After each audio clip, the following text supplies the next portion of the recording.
A resolução, ela dá diretrizes para que os juízes e outras autoridades que estão vinculadas ao processo penal possam atuar no sentido de respeito aos povos indígenas.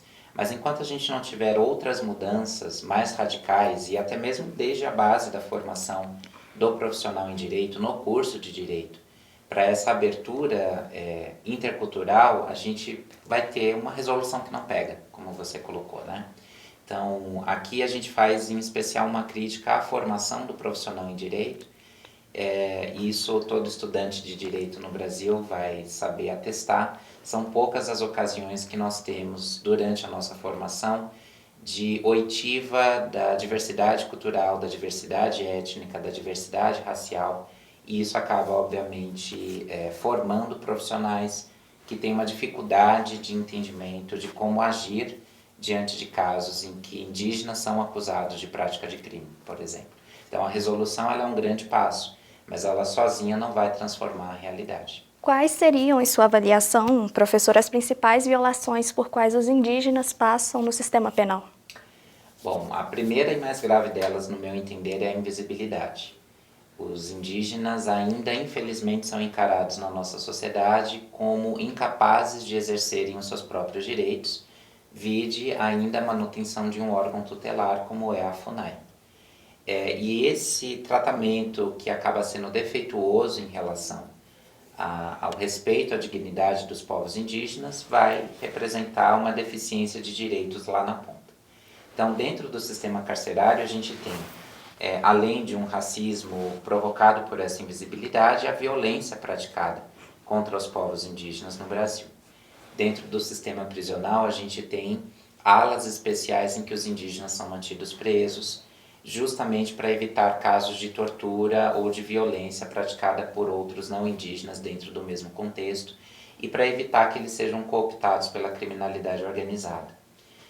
Mas nós temos, infelizmente, dados que demonstram isso, altos índices de suicídio, índices de tortura e de outras violências institucionais que os indígenas passam no sistema carcerário.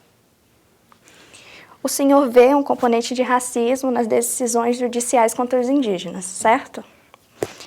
Isso ocorre hoje mais do que em outros momentos da história brasileira? Esse é o problema crônico do Brasil, né? A gente tem, como Aníbal Quijano, um sociólogo peruano, bem fala, uma colonialidade dentro de nós, né? Ou seja, a gente não é mais colônia de Portugal desde 1822, porém a colonialidade ainda existe na nossa cultura.